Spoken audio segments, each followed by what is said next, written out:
नमस्ते। सनातन वैदिक धर्म चैनल में आप सभी का हार्दिक अभिनंदन है। हमारी जो श्रृंखला है महापुरुषों का संक्षिप्त जीवन परिचय, आज इस श्रृंखला के अंतर्गत हम जिनका स्मरण करने जा रहे हैं वह है स्वामी दयानंद सरस्वती। स्वामी दयानंद सरस्वती महान संत, मार्गदर्शक, आर्य समाज के संस्थापक रहे हैं, जिन्होंने अपने अद्वितीय साहस, संकल्प शक्ति और राष्ट्र प्रेम से असंख्य भारतवासियों का मार्गदर्शन किया। और वह भी ऐसे समय जब देश पराधीनता की बेड़ियों में जकड़ा हुआ था। अत्यंत संघर्षपूर्ण परिस्थितियों में उनके दृढ़ निश्चयी और कुशल नेतृत्व द्वारा पूरे समाज व देश को महत्वपूर्ण योगदान प्राप्त हुआ। चलिए सुने उनका संक्षिप्त जीवन परिचय। दयानंद सरस्वती। दयानंद सरस्वती का जन्म 12 फरवरी 1824 को मोरवी, गुजरात में एक ब्राह्मण परिवार में हुआ। उनके पिता करसन जी तिवारी एक संभ्रांत, दयालु व प्रभावशाली व्यक्ति थे। माता अमृतबाई एक धार्मिक सद्गुणी महिला थी। परंपरागत धार्मिक कार्यों में उनकी श्रद्धा थी। समूचे ग्रामवासियों के लिए वह माता के समान थी। घर में धार्मिक वातावरण था और धन्य धान की कमी ना थी। जब उनके यहाँ पुत्र का जन्म हुआ तो उन्होंने उसका नाम मूलशंकर रखा। नगर की परिपाटी के अनुसार उसे दयाराम भी कहते थे। यही बालक आगे चलकर सुविख्यात महर्षि दयानंद बना। मौरवी के राजा ने करसन जी को सुरक्षा के लिए तथा सम्मान सूचक एक छोटा सा घुड़दल रखने की स्वीकृति दी थी। मूलशंकर जब 5 वर्ष का हुआ तब उसका अध्ययन प्रारंभ हुआ। 8 वर्ष की आयु में उनका उपनयन संस्कार संपन्न हुआ। संध्या वंदन के समान धार्मिक कार्य वह बालक बड़ी लगन के साथ करता था। उसकी स्मरण शक्ति तीव्र थी। 14 वर्ष की आयु में यजुर्वेद, उपनिषद एवं अन्य ऋचाएं उसे कंठस्थ हो गई थी। करसन जी चाहते थे कि उनका पुत्र उनके समान ही शिव भक्त बने, इसीलिए वे सदा उसके सम्मुख शिव महात्म्य का बखान करते थे, शिव की महिमा का बखान करते थे। वह विभिन्न पर्वों पर मूलशंकर को भगवान शिव की पूजा करने के बाद ही भोजन करने की शिक्षा देते थे। मूलशंकर के चाचा उससे बहुत प्रेम करते थे। वह धार्मिक प्रवृत्ति के सादगीपूर्ण विद्वान थे। वह मूलशंकर की कुशाग्र बुद्धि तथा असामान्य स्मरण शक्ति से बहुत प्रभावित थे। वह मानते थे कि मूलशंकर अवश्य एक दिन महान पुरुष बनेगा। शिवरात्रि को मन परिवर्तन। इस भाग में सुने। शिवरात्रि का दिन था। रात भर जागकर भगवान शिव की उपासना करते हुए सभी भक्तगण मंदिर में एकत्रित हुए थे। बालक मूलशंकर भी अपने पिता के साथ मंदिर पहुंचा। मध्य रात्रि तक सभी को नींद आने लगी, परंतु शिवरात्रि पूजा का नियम भंग न हो, इसके लिए वह शिवलिंग पर दृष्टि एकाग्र कर दृढ़ता पूर्वक बैठा रहा। मध्य रात्रि का समय था। शिवलिंग के पास एक दीपक मंद प्रकाश फैलाए था। इतने में एक चूहिया कहीं से वहां आ गई और शिवलिंग के सम्मुख रखे व्यंजन खाने लगी। मूलशंकर इस दृश्य को देखकर चकित हो गया और चकित होकर देखता रहा। मन में विचार घूमने लगे। वह सोचने लगा कि यह क्या है। पिताजी ने कहा था कि शिव सर्वशक्तिमान है।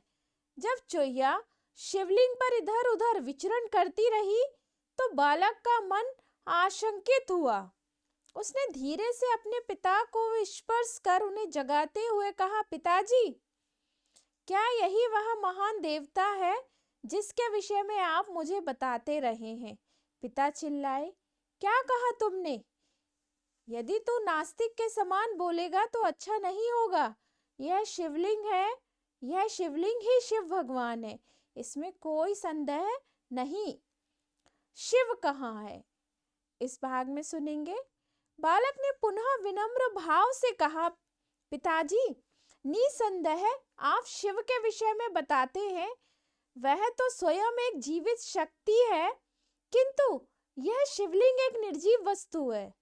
इस उत्तर से पिता का क्रोध और बढ़ा। फिर भी उनके पुत्र का कथन आधारहीन नहीं था। पिता ने कहा, बेटा, तू जो कह रहा है वह सच है, यह प्रतीक है, शिव नहीं। मूल शंकर, तो फिर हम शिवजी के स्थान पर इस प्रतीक की पूजा क्यों करें? इसका क्या औचित्य है? पिता ने कहा, बेटे सुनो, इस कलयुग में हम शिव भगवान को मूल रूप में तो देख नहीं सकते, इसीलिए इस प्रतीक में हम शिवजी विद्यमान है यह मानकर यदि हम उनकी उपासना करते हैं तो वह प्रसन्न होकर हमें अवश्य मोक्ष प्रदान करेंगे। फिर मूल शंकर ने कहा, परंतु हम प्रतीक की उपासना क्यों करें? इस प्रश्न का करसन जी के पास कोई उत्तर नहीं था। इससे बालक का मन विचलित हो उठा। महामारी का प्रकोप, बहन की मृत्यु, इस भाग में सुनेंगे। एक बार टंकारा में हैजा फैल गया। मूल शंकर की 14 वर्षीय बहन इस बीमारी का शिकार बनी। माता पिता भाई तथा अन्य रिश्तेदार बहुत दुखी हुए, परंतु मूल शंकर इस घटना पर नहीं रोया। वह मृत बहन के शव को बस घूरता रहा। इस आकस्मिक मृत्यु से वह गहरी सोच में पड़ गया। कुछ लोगों ने यह भी कहा कि यह बालक कठोर हृदय का है। समय के साथ सभी इस बालिका की मृत्यु को भूल गए, परंतु मूल शंकर इसे नहीं भूला। मृत्यु उसके लिए एक पहेली बन गई। इस घटना के 3 वर्ष बाद ही मूल शंकर के प्रिय चाचा की भी हैजे के प्रकोप से मृत्यु हो गई। मूल शंकर के लिए यह एक गहरा आघात था। उसे ऐसा लगा जैसे वह अपना सर्वस्व ही खो बैठा था। इस बार मूल शंकर फूट फूट कर रोया। बहन की मृत्यु ने उसे भौतिक जीवन से दूर खींचा। चाचा की मृत्यु से उसकी यह आरुचि और बढ़ी। उसके मन में भौतिक उपभोगों के प्रति आसन्न अनासक्ति बढ़ गई। मतलब उसका मन जो था वो इनके प्रति खिन्न हो गया तथा स्थायी सुख शांति को खोजने की जिज्ञासा प्रबल हो गई। ग्रह त्याग, इस भाग में सुनेंगे।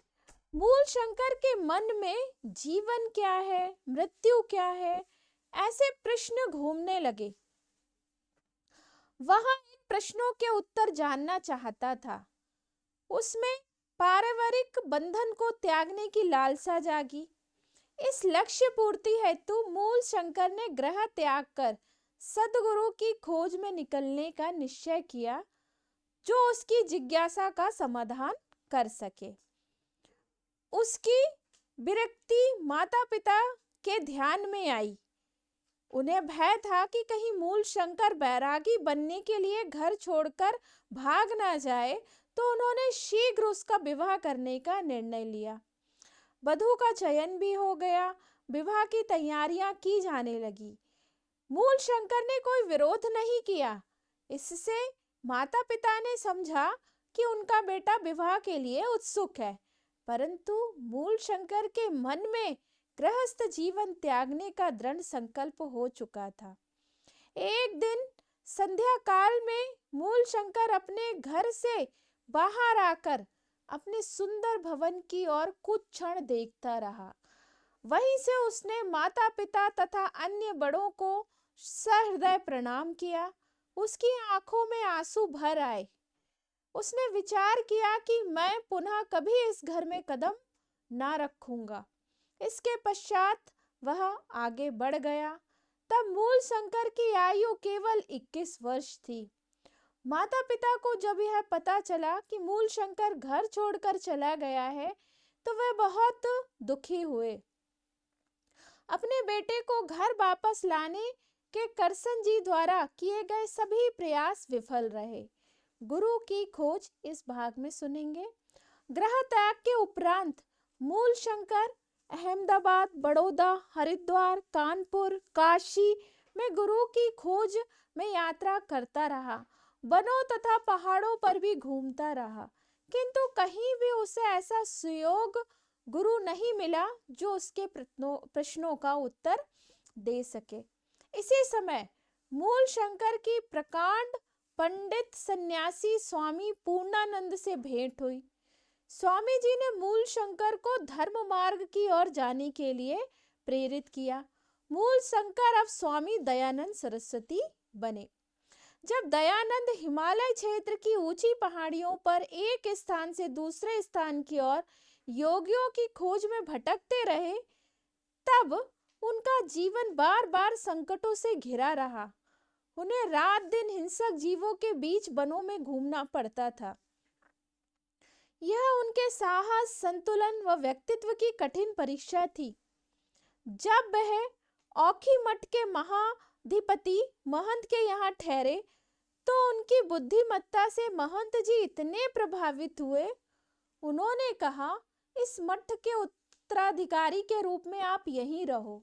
इस मठ की समूची संपत्ति आपकी होगी। दयानंद ने विनम्रता पूर्वक महंत जी को प्रस्ताव को अस्वीकृत करते हुए कहा, माननीय, यदि मुझे संपत्ति की लालसा होती तो मैं अपने धनाढ्य पिता के भवन व वैभव का त्याग ना करता। मुझे भौतिक संपत्ति नहीं चाहिए। मैं तो आध्यात्मिक ज्ञान के भंडार की खोज में लगा हूँ। यह कहते हुए उन्होंने वह स्थान छोड़ दिया। यद्यपि दयानंद 10 वर्ष तक भटकते रहे, फिर भी उन्हें सुयोग गुरु नहीं मिला। इससे उनके मन पर निराशा का भाव छाने लगा। एक बार तो वह आत्महत्या करने के लिए एक पर्वत की चोटी पर चढ़ गए। जब वे कूदने वाले ही थे कि उनके मन से आवाज उठी, क्या कायर की भांति मरने के लिए तूने घर छोड़ा है? तू तो मृत्यु पर विजय पाने और प्रकाश की टोह में निकला था, प्रकाश की खोज में निकला है। इस विचार से दयानंद को नई ऊर्जा मिली। गुरु की खोज का दृढ़ संकल्प कर वह पर्वत से नीचे उतरे। उन्हें पता चला कि नर्मदा कछार के बीहड़ वन में कुछ योगी रहते हैं। उनसे मिलने को दयानंद दक्षिण की ओर सैकड़ों मील चले आए। नर्मदा के पास पहुंचते पहुंचते दयानंद को स्वामी पूर्ण शर्मा नामक साधु के दर्शन हुए। दयानंद से वार्तालाप कर वह बहुत प्रसन्न हुए। वह बोले, दयानंद जी, आपकी विलक्षण जिज्ञासा की पूर्ति की क्षमता केवल एक ही व्यक्ति रखता है, जिसका नाम है बिरजानंद दंडीश। वह मथुरा में रहते हैं। दयानंद अविलंब मथुरा की ओर चल पड़े। वह वहां 14 नवंबर 1860 को पहुंचे। विश्रांत घाट पर, इस भाग में सुनेंगे, मथुरा में विश्रांत घाट पर सन्यासी दयानंद स्वामी बिरजानंद के आश्रम में उनसे मिले। बिरजानंद, क्या नाम है आपका? दयानंद, गुरुदेव, आपके इस सेवक का नाम दयानंद सरस्वती है। बिरजानंद ने पूछा, क्या चाहते हो? दयानंद, आपसे आध्यात्मिक आलोक प्राप्ति हेतु मैं आपके पास आया हूँ।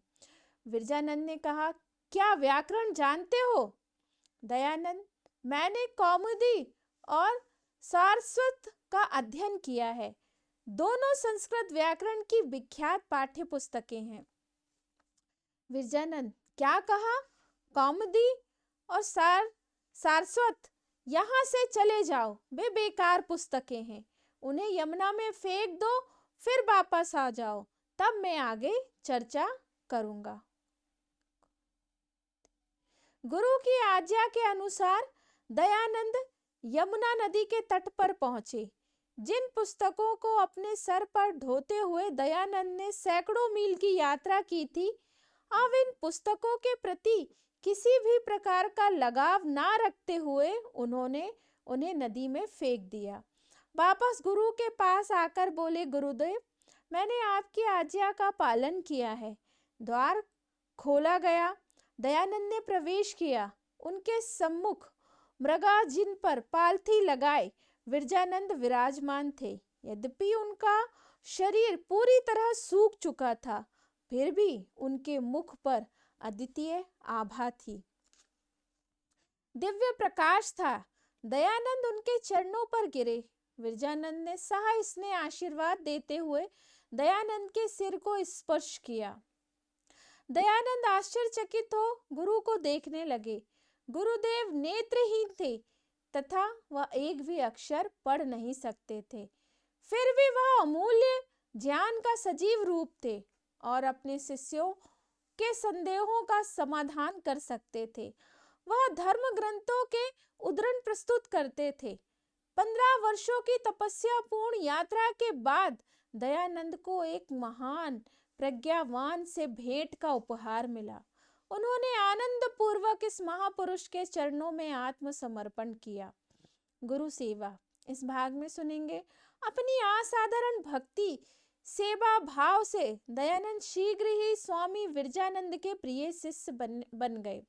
ग्रीष्म शीत वर्षा हो, प्रतिदिन प्रातः दयानंद गुरुदेव के स्नानादि के लिए यमुना जल लेकर आते थे। उनके स्नान के लिए यमुना जल लेकर आते थे, चाहे गर्मी बरसात कुछ भी हो, कैसा भी मौसम हो। घर आंगन बुहार कर साफ सुथरा रखना भी उनका ही काम था। दयानंद सभी काम स्वेच्छा से करते थे। अपने गुरुदेव पर उनकी प्रगाढ़ श्रद्धा व स्नेह था। एक बार विरजानंद अध्यापन कर रहे थे। वह किसी कारणवश दयानंद पर क्रोधित हो गए। उन्होंने अपने हाथ से दयानंद की पीठ पर ऐसा घूसा मारा कि गुरुदेव के हाथ में दर्द होने लगा। कुछ समय बाद दयानंद गुरुजी के पास पहुंचे और विनम्रता पूर्वक कहा, गुरुदेव, मेरा शरीर पत्थर के समान कड़ा है और ऐसी मार से उस पर कोई प्रभाव नहीं होता। आपका हाथ दर्द करेगा, इसीलिए भविष्य में जब कभी आप मुझे दंडित करना चाहे तो अपने हाथ के स्थान पर बेत का प्रयोग कीजिए। दयानंद की प्रार्थना व्यर्थ नहीं गई। एक बार पुनः जब विरजानंद दयानंद पर किसी कारणवश नाराज हुए तो उन्होंने उसे बेंत से पीटा। वह देख उसके एक साथी ने कहा, गुरुदेव, ऐसे महान सन्यासी से ऐसा वर्ताव उचित नहीं, उससे सम्मान पूर्ण व्यवहार करें। पाठ समाप्ति पर दयानंद ने अपने मित्र के आचरण पर आपत्ति उठाते हुए कहा, क्या आप सोचते हैं कि गुरुदेव ने मुझे घृणा से पीटा है? जिस प्रकार कुम्हार मिट्टी को पीट पीट कर आकार देता है, उसी प्रकार गुरु अपने शिष्यों को पीट कर तथा सुधार कर उसके व्यक्तित्व को आकार देता है। आपको ऐसा नहीं कहना चाहिए था। आगे चलकर जब दयानंद महर्षि बनकर लोगों के मार्गदर्शक बने, तब वह अपने शरीर पर गुरु विरजानंद द्वारा दिए गए घाव उन्हें दिखाकर कहते, ये घाव ही मुझे स्मरण कराते हैं कि मैं आज जो भी हूँ उन्हीं गुरुदेव के कारण हूँ। वैदिक ज्ञान का प्रचार इस भाग में सुनेंगे। गुरु की आज्ञा अनुसार अपनी उपासना के पश्चात स्वामी दयानंद वैदिक ज्ञान का प्रचार करने हेतु यात्रा पर निकले। आगरा, अजमेर, जयपुर, ग्वालियर, मेरठ, हरिद्वार, कानपुर आदि स्थानों पर पहुंचे। वहां पंडितों से धर्म ग्रंथों पर उन्होंने चर्चा की। वह सदैव लोगों से कहते, वेदों में मूर्ति पूजा का कहीं भी उल्लेख नहीं है। विवेकी मन मूर्ति पूजा स्वीकार नहीं करता। ईश्वर सर्वव्यापी है। भगवान निर्गुण निराकार है। वह किसी धर्म विशेष का समर्थन या विरोध करने की बात नहीं करते थे, परंतु प्राचीन काल से चली आई दुष्ट आधारहीन कुरीतियों रूढ़ियों की उन्होंने कटु आलोचना की। उन्होंने वैदिक धर्म की महानता का लोगों को परिचय कराते हुए उन्हें उस झंडे के नीचे संगठित होने का आह्वान किया। पंडितों से वाद विवाद इस भाग में सुनेंगे। इस प्रकार स्वामी दयानंद ने लोगों में बसी उनकी प्राचीन धर्मास्था को जागृत किया, उन्हें जगाया।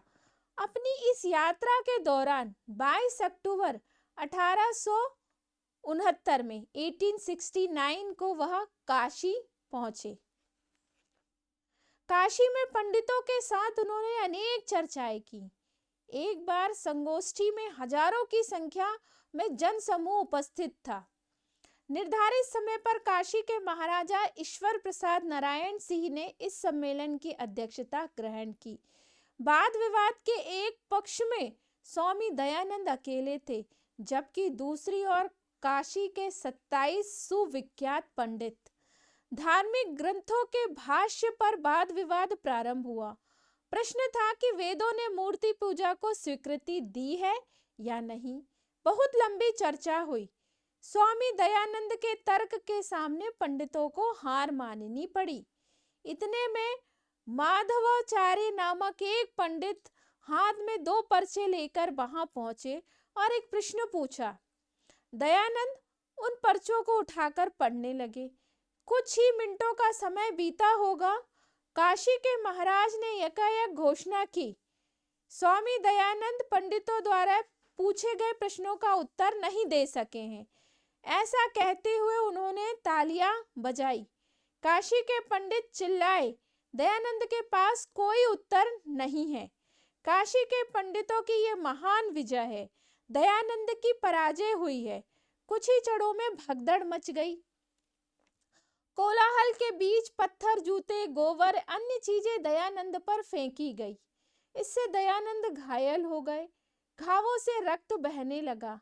इस पूरे घटना चक्र के बीच दयानंद जी शांत रहे, किंतु काशी के प्रमुख पंडित ताराचरण, तर्क रत्न, बाला शास्त्री सहित कुछ जाने माने पंडितों ने कहा, सचमुच स्वामी दयानंद ने जो कहा है वह पूर्ण सत्य है, किंतु हमारे भीतर इतना नैतिक सामर्थ्य नहीं है कि हम प्रचलित रूढ़ियों और आचार पद्धति के विरोध में जा सके। इसीलिए हमने उनका विरोध करने का निर्णय लिया। उन्होंने उक्त स्वीकृति प्रामाणिकता से जनता के सम्मुख की। उन्होंने जो स्वीकृति प्रामाणिकता से जनता के सम्मुख की। धर्म ग्रंथों पर हुए वाद विवाद में पक्षपात करने के लिए काशी नरेश द्वारा खेद प्रकट किया गया। उन्होंने पूरे सम्मान के साथ स्वामी दयानंद को अपने महल में आमंत्रित किया और अपने अनुचित आचरण के लिए क्षमा याचना की। धार्मिक ग्रंथों पर सही भाष्य कर स्वामी दयानंद ने निसंदेह विद्वता तथा नैतिकता की दृष्टि से सच्चे अर्थ में महान विजय पाई थी। एक धर्म ध्वज के नीचे समूचे समाज को संगठित करने की स्वामी दयानंद की प्रबल इच्छा थी। वे निरंतर इसी दिशा में कार्यरत रहे। हिंदी राष्ट्र भाषा हो इस भाग में सुनेंगे। स्वामी दयानंद की धारणा थी कि समाज के सभी घटकों को एक सूत्र में बांधने हेतु एक समान भाषा आवश्यक है। उनका यह स्पष्ट मत था कि हिंदी को राष्ट्रभाषा का स्थान मिलना चाहिए। यद्यपि स्वामी दयानंद ने गुजरात में जन्म लिया था तथा उनका गुजराती भाषा पर श्रेष्ठ प्रभुत्व था, फिर भी वे अपना भाषण हिंदी में देते थे। उन्होंने अपनी सभी पुस्तकें हिंदी में ही लिखी। महर्षि दयानंद मानवता के विकास का ध्येय लेकर ही प्रयासरत थे। भारत माता के लिए उनके दिल में विशेष प्रेम था। एक बार एक अंग्रेज अधिकारी उनके भाषणों से प्रभावित हुआ। उसने उनसे कहा, स्वामी जी, कृपया इंग्लैंड आकर लोगों को धर्म का सही रास्ता दिखाइए। मैं आपका सारा खर्च वहन करूंगा। इस पर स्वामी जी ने कहा, जीवन के कुछ ही वर्ष शेष हैं। वैदिक ज्ञान का प्रसार पहले मैं अपने देशवासियों में करना चाहता हूँ। एक बार ज्ञान दीप यहाँ प्रज्वलित हो गया तो फिर उसका प्रकाश पाश्चात्य राष्ट्रों में भी फैलेगा, जो पश्चिमी देश हैं, जो विदेश हैं, उनमें भी फैलेगा। आधुनिक शिक्षा को धिक्कार, इस भाग में सुनेंगे। विदेश में प्रसिद्धि पाने की लालसा ने उन्हें कभी भी नहीं छुआ। उन्होंने हमेशा अपने देश में ही रहना पसंद किया और अपने देशवासियों का मार्गदर्शन कर उन्हें जागृत करना ही अपना ध्येय समझा। यही उनका ध्येय था, यही उनके असीम राष्ट्र प्रेम का प्रतीक है।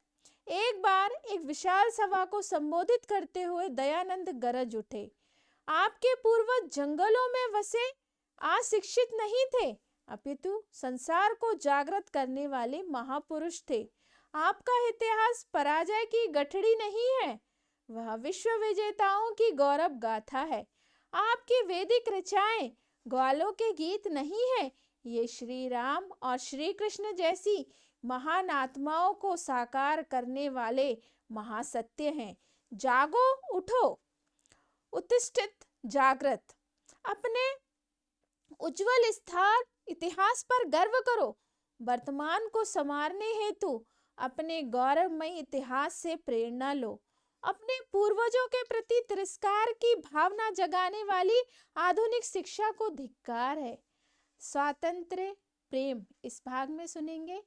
स्वामी दयानंद का राष्ट्र प्रेम केवल शाब्दिक नहीं था, वह एक कर्मयोगी थे, साहसिक कार्य करने वाले व्यक्ति थे। 1857 का स्वातंत्र्य समर असफल रहा। 1885 में भारतीय राष्ट्रीय कांग्रेस का जन्म हुआ। 1857 की असफलता से कांग्रेस की स्थापना तक भारतीयों के दिल में स्वतंत्रता प्रेम जीवित रखने वाले महापुरुषों में स्वामी दयानंद निश्चित रूप से अग्रणी थे। उन्होंने भारत भ्रमण करते हुए विभिन्न राजपुत्रों को एक जगह लाने का पूरा प्रयास किया। इसीलिए जोधपुर, उदयपुर और शाहपुर आदि स्थानों पर आर्य समाज की शाखाएं स्थापित की। अनेक राजपुत्र उनके शिष्य बने। भारत से अंग्रेजों को खदेड़ने के लिए केवल सशस्त्र क्रांति ही एक मार्ग है, यह स्वामी दयानंद की पक्की धारणा बन गई थी। इसीलिए उन्होंने सुपरिचित क्रांतिकारी श्यामजी कृष्ण वर्मा को प्रेरणा तथा प्रशिक्षण पाने हेतु फ्रांस भेजा। आर्य समाज तथा गुरुकुलों में राष्ट्रभक्तों को सशस्त्र क्रांति के लिए मार्गदर्शन प्रशिक्षण मिलता रहा। स्वामी श्रद्धानंद, भाई परमानंद, लाला लाजपत राय, लाला हरदयाल, जिन्होंने अंग्रेजों को देश से बाहर फेंकने के लिए जीवन भर संघर्ष किया, वे सभी आर्य समाजी थे। सुप्रसिद्ध युवा क्रांतिकारी गेंदालाल दीक्षित, रोशन लाल, राम प्रसाद बिस्मिल आदि सभी स्वयं को आर्य समाजी कहने में गौरव का अनुभव करते थे। असीम शारीरिक बल, इस भाग में सुनेंगे। स्वामी दयानंद का शरीर आकर्षक, शक्तिशाली और गठीला था। जब वे काशगंज में थे तो उनके असीम शारीरिक बल की परिचायक एक घटना घटी। दो सांड बीच रास्ते में लड़ रहे थे। सैकड़ों लोग डर के कारण दूर से ही ये देख रहे थे। सांडों की लड़ाई रोकने के कोई आसार नहीं दिखाई दे रहे थे। स्वामी दयानंद भीड़ में से निकलकर उनकी ओर बढ़े। उन्हें देखने वाले लोग भय से सिहर उठे और चिल्लाए, स्वामी जी, यदि आप उन तक पहुंचे तो जीवित नहीं बच पाओगे, वापस आ जाइए। स्वामी जी उनकी ओर ध्यान दिए बिना सांडों की ओर बढ़ते ही गए। यकायक उन्होंने दोनों सांडों के सींग पकड़ लिए और उन्हें जोर लगाकर दूर हटा दिया। इसके बाद दोनों सांड विपरीत दिशा में चल दिए। उपस्थित सभी दर्शक अवाक बन इस सन्यासी की दैवी शक्ति को देखते ही रह गए। एक बार अत्यंत घातक विष पी जाने के बाद भी दयानंद 1 माह तक जीवित रहे। यह उनके महान शारीरिक बल के कारण ही संभव था। शुद्धिकरण। यद्यपि दयानंद सन्यासी थे, फिर भी गरीबों से उनका भावनात्मक व स्नेहमयी लगाव था। वे उनके दुखों को देखकर व्यथित होते थे। वह लोगों से कहते थे, ईश्वर की रचना को प्रेम करना ही ईश्वर को प्रेम करना है। ईश्वर की रचना मतलब मानव को प्रेम करना ही ईश्वर को प्रेम करना है। लोगों को आलस्य से जगाने के लिए स्वामी जी ने विशेष प्रयास किए। जहां जहां वे गए, उन्होंने जातीयता, मूर्ति पूजा, बाल विवाह जैसी पतनकारी रूढ़ियों, परंपराओं की भर्त्सना की, मतलब उनका विरोध किया, बुराई की उनकी। महिलाओं को पुरुषों के समान अधिकार मिलने चाहिए। जीवन में शुद्ध चरित्र का विशेष महत्व है, ऐसा वे सदा समझाते रहे। इस जागरण के कार्य में उन्हें कठोर प्रतिरोध भी झेलना पड़ा। स्वामी दयानंद की विचारधारा से सच्चा हिंदुत्व पुनः आलोकित हुआ। पाश्चात्य संस्कृति से जो लोग प्रभावित होकर वैदिक सिद्धांतों से विमुख हो गए थे, वह पुनः वापस आने लगे और वैदिक धर्म के अनुयायी बने। उन्होंने हिंदू धर्म से अन्य धर्मों को धर्मांतरित लोगों की इच्छा का सम्मान करते हुए उन्हें शुद्धिकरण द्वारा वापस हिंदू धर्म में लाने में महत्वपूर्ण भूमिका निभाई। निसंदेह भारतीयों के सामाजिक जीवन में दयानंद बहुत बड़ी क्रांति लाए। महिला सशक्तिकरण इस भाग में सुनेंगे। स्वामी दयानंद सदैव एक ऐसे समाज के निर्माण के पक्षधर रहे जिसमें महिलाओं की पुरुषों के समान अधिकार व भूमिका का समावेश रहे। दयानंद मानते थे कि अस्पृश्यता हमारे समाज के लिए भीषण अभिशाप है। प्रत्येक व्यक्ति को सम्मान व स्नेह मिलना चाहिए, चाहे उसकी जाति समुदाय कुछ भी हो। शिक्षा के अभाव के कारण कोई राष्ट्र प्रगति नहीं कर सकता, यह दयानंद भली भांति समझते थे। वह पाश्चात्य शिक्षा पद्धति के अंधाधुन अनुकरण के विरुद्ध थे। उनकी दृष्टि में भारतीय मूल्यों व वैदिक सिद्धांतों के आधार पर शिक्षा नीति का निर्माण करना ही श्रेष्ठ कर है, जिसमें व्यक्ति का सर्वांगीण विकास हो। 8 वर्ष की आयु वाले प्रत्येक बालक बालिकाओं को बिना सामाजिक भेदभाव के अनिवार्य रूप से गुरुकुल में भेजना चाहिए, जहां वे गुरु के साथ रहे।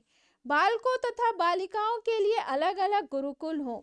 गुरुकुल शहर तथा नगर से दूर बसाए जाना चाहिए, जहां शांतिमय और उल्लासपूर्ण वातावरण हो। छात्रों को हमारी सांस्कृतिक धरोहर के अभिन्न अंग, वेद, उपनिषद, महाकाव्यों, महान ग्रंथों से अवगत कराया जाना चाहिए। साथ ही आधुनिक जीवन में महत्वपूर्ण गणित, भूविज्ञान, खगोल शास्त्र, अन्य विज्ञान के विषय भी पढ़ाए जाना चाहिए। स्वामी दयानंद ने इन उद्देश्यों की पूर्ति के लिए अनेक स्थानों पर गुरुकुल की स्थापना की। आर्य समाज की स्थापना। स्वामी दयानंद चाहते थे कि उनके सामाजिक सुधारों का कार्य उनकी मृत्यु के बाद भी चलता रहे। इसीलिए 10 अप्रैल 1875 को बंबई में उन्होंने आर्य समाज की स्थापना की। इस स्थापना के कार्यकलाप भारत में तथा विदेश में भी फलीभूत हुए। धीरे धीरे ये संस्था बढ़ती गई, जिसका विस्तार भारत के बाहर भी हुआ। लाखों हिंदू आर्य समाज से प्रभावित हुए। अपने धार्मिक केंद्र, गुरुकुल, पाठशालाएं, महाविद्यालय, महिला शिक्षण संस्थाएं, अनाथालय एवं महिला आश्रमों के सफल संचालन तथा समाज सेवा के विभिन्न क्षेत्रों में आर्य समाज ने प्रशंसनीय भूमिका निभाई। सत्यार्थ प्रकाश इस भाग में सुनेंगे। सत्यार्थ प्रकाश स्वामी दयानंद की एक अनमोल देन है। इस महान ग्रंथ में 15 अध्याय हैं। इसमें वेदों का सत्यार्थ दिया है, इसीलिए उसे सत्यार्थ प्रकाश कहा गया है, जो पूर्ण रूपेण वेदों पर आधारित है। इस ग्रंथ में स्वामी दयानंद के सभी उपदेश सुस्पष्ट रीति से समझाए गए हैं। उन्होंने दर्शाया है कि उनके उपदेशों का आधार वेद ही है। उन्होंने हिंदुओं की ही नहीं अपितु अन्य धर्मों के अनुयायियों की कुरीतियों को भी स्पष्ट रूप से लोगों के सम्मुख रखा। उन्होंने विदेशी सत्ता से मुक्ति पाने के लिए वीरता पूर्वक संघर्ष करने का भी आह्वान किया। मृत्यु के बाद मोक्ष प्राप्ति की शिक्षा देना ही किसी धर्म के लिए पर्याप्त नहीं है। संसार में वह कैसा जीवन यापन करे, इसकी भी उसे शिक्षा मिले। वैदिक धर्म ने प्रत्येक व्यक्ति का सुयोग मार्गदर्शन किया है। सदाचार, संपत्ति, सुखोपभोग एवं मोक्ष, इन सब पक्षों के आदर्श व नियम प्रस्तुत किए हैं। उन दिनों जनता में वेदों के विषय में अज्ञान था। लोगों को भारत की वैदिक परंपराओं व उच्च आदर्शों से परिचित कराना अत्यंत आवश्यक था। समाज के इस अज्ञान को स्वामी दयानंद ने दूर करने का पूरा प्रयत्न किया। मनुष्य का मुख्य लक्ष्य मोक्ष है, किंतु यदि इस धरती पर हमारा आचरण सुयोग ना हो तो हम मोक्ष प्राप्ति नहीं कर सकते। यही उनका कथन था, जिसकी वे वेदों के उदाहरणों से पुष्टि करते थे। स्वामी दयानंद एक निर्भय योद्धा सन्यासी थे। वे जिसे सत्य मानते थे उसे पूर्ण निर्भयता से कहते थे। एक बार शलब्रेड नामक पादरी ने उन्हें धमकाया, यदि तुम ईसाई मत की आलोचना करोगे तो तुम्हें जेल जाना पड़ेगा। दयानंद ने उत्तर दिया, मित्र, सच बोलने के कारण क्या ईसा मसीह को सूली पर नहीं चढ़ाया गया? सत्य बोलने में मैं किसी से नहीं डरता। दयानंद हिंदू धर्म के अनुसार ही अन्य धर्मों में जो न्यूनताएं थी उनकी ओर भी संकेत करते थे। एक बार वह जोधपुर में एक सभा को संबोधित कर रहे थे, तब वहां के दीवान के एक रिश्तेदार ने धमकी दी, सावधान, हमारे धर्म की आलोचना ना कीजिए, हम तुम्हारी बोटी बोटी अलग कर देंगे। दयानंद ने कहा, मुझे जहां कहीं भी दोष दिखाई देंगे मैं बताऊंगा ही। आपकी ऐसी गीदड़ भभकी से मैं डरकर भागने वाला नहीं हूँ। उन्होंने उनके धर्म की थोती खोखली मान्यताओं को स्पष्ट रूप से निडरता पूर्वक बखान किया। मूर्ति पूजा का विरोध। दयानंद ईश्वर को मूर्ति पूजा का विरोध इस भाग में सुनेंगे। दयानंद ईश्वर को निराकार स्वरूप मानने और मूर्ति पूजा का विरोध करते थे। तत्कालीन बहुजन हिंदू समाज को यह मान्य होने वाली बात नहीं थी, किंतु उनके तर्कों का प्रतिवाद कोई नहीं करता था। दयानंद द्वारा की गई शुद्धिकरण विधि से हजारों धर्म परिवर्तित हिंदू पुनः हिंदू धर्म में आए। इसके कारण उन धर्मों के अनुयायी भड़क उठे। इससे दयानंद अपने धर्मावलंबियों के सामने ही विधर्मियों के द्वारा भी संकट में फंसे। दयानंद में जो विश्वास करने वाले थे, कह रहे हैं विधर्मियों के द्वारा भी संकट में फंसे।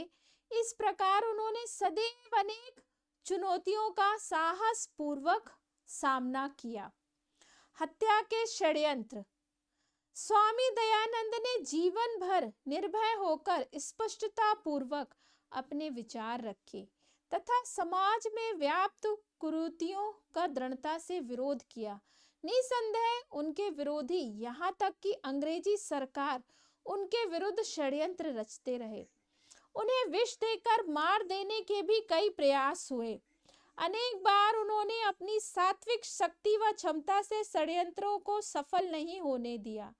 प्रारंभ से ही अंग्रेजों को स्वामी दयानंद के बारे में संदेह था, इसलिए गुप्तचरों की एक टुकड़ी सदैव स्वामी जी के पीछे रहती थी। जोधपुर में स्वामी जी पर विष प्रयोग द्वारा हत्या कराने में अंग्रेजों का ही हाथ था। अंतिम षड्यंत्र। स्वामी जी जोधपुर के राजा यशवंत सिंह के यहाँ आमंत्रित थे। एक बार राजा एक नर्तकी नन्ही जान के प्रेमापाश में आबद्ध थे। जब स्वामी जी ने यह देखा तो अपनी स्पष्टवादिता के कारण उन्होंने इसका विरोध किया तथा राजा ने अपनी नाराजगी व्यक्त की। राजा यशवंत सिंह ने तो अपनी गलती स्वीकार करते हुए नर्तकी से अपने संबंध तोड़ दिए, परंतु नर्तकी नन्ही जान मन ही मन स्वामी जी की शत्रु बन गई। उसने महल के रसोइये के साथ मिलकर स्वामी जी के भोजन में पिसा हुआ कांच डलवा दिया। विषाक्त भोजन खाने से स्वामी जी का स्वास्थ्य बहुत बिगड़ गया। महाराजा भी इससे बहुत दुखी हुए और उन्होंने दयानंद जी को विशेष उपचार हेतु अन्य स्थान पर भेजने की व्यवस्था की। काफी उपचार के बाद भी स्वामी जी के स्वास्थ्य में कोई सुधार नहीं हुआ। रसोइये ने स्वामी जी से षड्यंत्र में अपनी भूमिका के लिए माफी मांगी। दयालु हृदय दयानंद सरस्वती ने न केवल उसे माफ किया अपितु उसे इन शब्दों में सांत्वना दी कि यह मेरा भाग्य था, तुम्हें कैसे दोषी ठहराया जाए। उन्होंने उसे 200 रुपये देते हुए कहा, यदि महाराजा को इसका पता चल गया तो तुम संकट में पड़ जाओगे। सुदूर नेपाल में कहीं चले जाओ और स्वयं को छिपा लो। मार्ग व्यय के लिए ये धन पास में रखो। और इस प्रकार उन्होंने रसोइयों को सुरक्षित स्थान पर भेज दिया। दहवसान 30 अक्टूबर 1833 दीपावली का दिन था। 30 अक्टूबर 1833 नहीं 30 अक्टूबर 1883 दीपावली का दिन था। उन्होंने केश कर्तन कराया, स्नान किया, श्वेत रेशमी वस्त्र पहने बिस्तर पर लेट गए। उन्होंने अपने शिष्यों को अपने निकट बुलाकर उनकी ओर स्नेहमयी अंतिम दृष्टि डाली। संध्या 6 बजे गायत्री मंत्रों के उच्चारों के साथ उन्होंने आंख मूंद कर समाधि ले ली। उनके मुख से अंतिम शब्द ओम निकला। स्वामी दयानंद वास्तव में एक विलक्षण बहुआयामी व्यक्तित्व के धनी थे।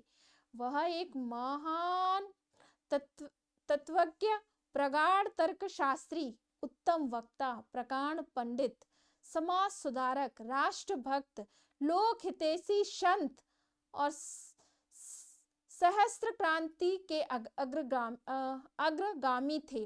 वह उदारता व शुद्धता के सजीव प्रतीक थे। उन्होंने लोगों को स्वतंत्र, निर्भय परंतु प्रगतिशील होने की प्रेरणा दी। दयानंद भारतवर्ष के एक महान ऋषि थे। योग साधना द्वारा उन्होंने सभी संभव सुखों का त्याग किया। मानव जाति की भलाई के लिए उन्होंने अति जटिल पथ अपनाया। वह निरंतर मानव जाति के कल्याण की ही कामना करते रहे। ऐसे थे महान तपस्वी महर्षि स्वामी दयानंद सरस्वती जी। चलिए अब आपसे विदा लेने का समय आ गया है। जाने से पहले आपसे बस यही अनुरोध है कि आप अधिक से अधिक लोगों तक इसे शेयर कीजिए, चैनल को लाइक और सब्सक्राइब कीजिए। आप सभी का बहुत बहुत धन्यवाद। आप सभी को मेरा सादर नमस्ते।